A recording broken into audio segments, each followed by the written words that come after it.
Il était une fois, une étoile voulait raconter aux hommes son histoire. Survient un gros nuage noir qui la cachait. Elle séduit le temps et il repoussa, nuage oubli. De sa clarté, elle attira tous les regards. Les regards de Sewere et Moumouni Koulibaly appuient le dévoraient plus. Je ne sais.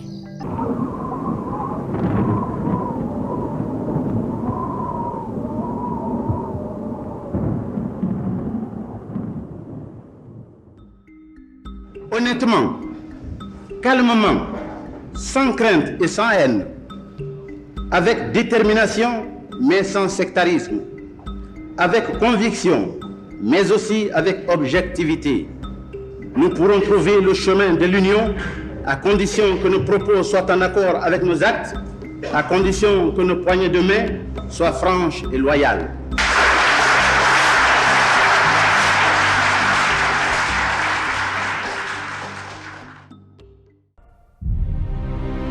À l'orée des années 1900, l'Afrique et ses peuples structurés et organisés vivent au rythme de sa culture, us et coutumes, à l'instar du village de Puy.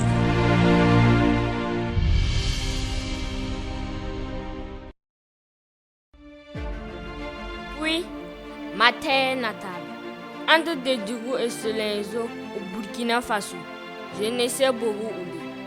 Petit-fils de Behani Koulibaly, fils de la prêtresse Nombo Beyere et du laboureur Moumouni Koulibaly. Il m'appelait Wezin ou plutôt Wekazin, celui qui arrange la maison, son bonheur, sa gloire. Je suis le 6e de 7 enfants.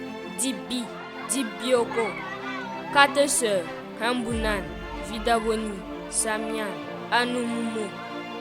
Puis, mon beau village a tant bercé mon enfance.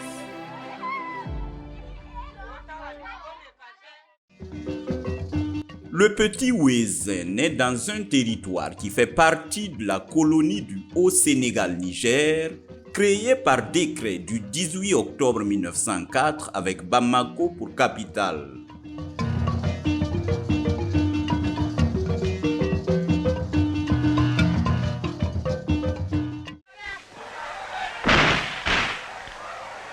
« 1915-1916, grande insurrection populaire et héroïque des populations du Bani-Volta dont prennent part ses parents contre l'administration coloniale et qui va contribuer à la création de la colonie de Haute-Volta.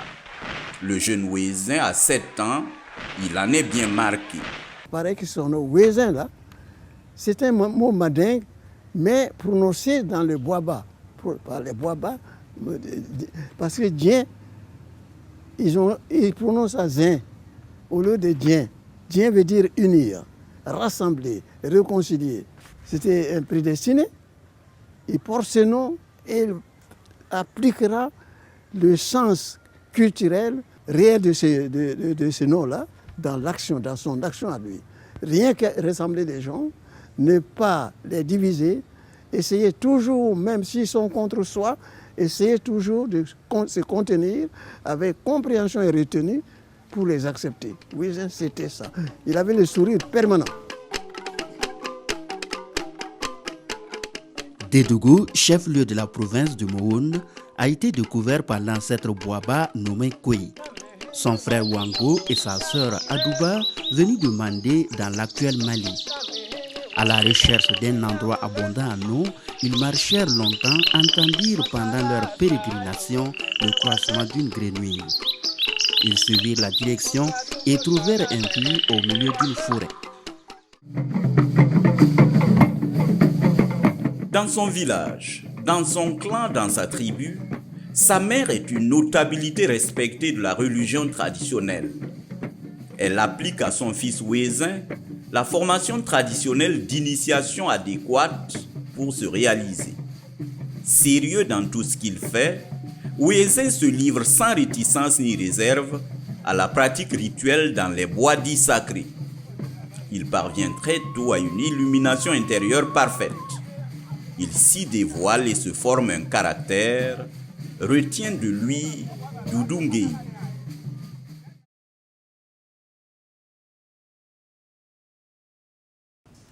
La première école, appelée école indigène, s'ouvre à Bobo-Dioulasso en 1898, puis à Boromo par les troupes françaises. S'ensuit l'école des cercles de Ouagadougou en avril 1899. Alors que la Première Guerre mondiale 14-18 bat son plein, en novembre 1916, Ouézin est enrôlé à l'école régionale de Dédougou. Il est le seul scolarisé parmi ses 6 frères et sœurs. Il est parti à l'école presque par hasard. En effet, à l'époque, le commandant arrivait, il sélectionnait un quota de jeunes enfants qu'on amenait à l'école, puisque l'école était obligatoire. Et c'est à la dernière minute que le commandant voyait un enfant à moitié nu, avec un gros ventre, a dit « celui-là, il va aller à l'école ». Et celui qu'il désignait, c'était Ouézin Coulibaly.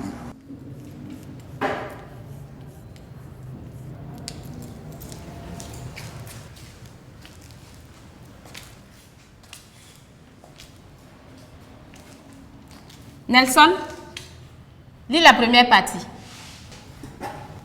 Histoire, Ouézin Coulibaly.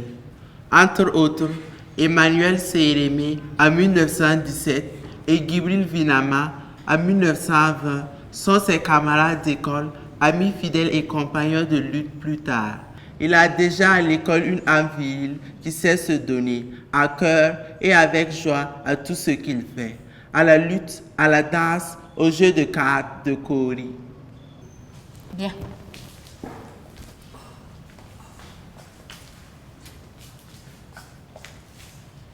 Mélène, lis la deuxième partie.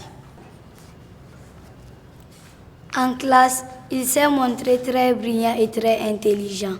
Après ses 6 ans d'études, Ouézin Coulibaly est admis au certificat d'études primaires et élémentaires et reçu au concours d'entrée à l'école primaire supérieure EPS de Ouagadougou, la seule école qui existait pour toute la Haute-Volta. Très bien. Copiez et retenez pour toujours. À cette étape décisive de notre histoire, il faut que chacun descende en lui-même pour y réveiller l'Africain authentique, non composé, franc et loyal. La Première Guerre mondiale terminée, la France réorganise son occupation coloniale. 1er mars 1919, décret de création de colonies de la Haute-Volta. Article 1er, les cercles de Gawa, Bobo-Dioulasso, Dédougou, Ouagadougou, Dori et Fadangourma, faisant actuellement partie du Haut-Sénégal et Niger, forment une colonie distincte qui porte le nom de Haute-Volta. Le chef-lieu sera à Ouagadougou. Article 2. La colonie de la Haute-Volta possède son autonomie administrative et financière dans les mêmes conditions que les autres colonies composant le gouvernement général de l'Afrique occidentale française et est administrée par un gouverneur des colonies portant le titre de lieutenant-gouverneur, assisté d'un secrétaire général et d'un conseil d'administration. Frédéric Charles Édouard, Alexis Esseline est nommé premier gouverneur pendant que Ouézin Coulibaly est en classe de CE2 à Dédougou. Créé pour satisfaire à des besoins impérieux de gestion de territoire, à la fois d'ordre politique et économique, selon le gouverneur du Haut-Sénégal-Niger, général Gabriel Ngoulvan, 1872-1932. Ouagadougou en est la capitale et occupe une position au centre de la nouvelle colonie de 3 millions d'habitants, formés majoritairement de Mossi et Gourounsi, Bobo, Samo, Gourmaché, Peul, Sonrail.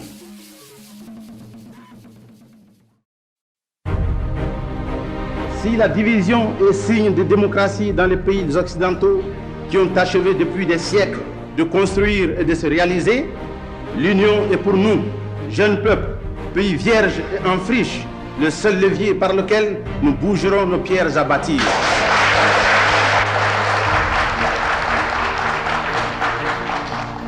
Il faut que par-dessus les oppositions individuelles, par-dessus les querelles de prestige, nous reconnaissions loyalement les réalités contingentes et les fausses positions. Les Africains ne sont pas divisés. Voyez-les au village. Ce sont les hommes politiques qui les divisent par le mensonge, la surenchère et la démagogie.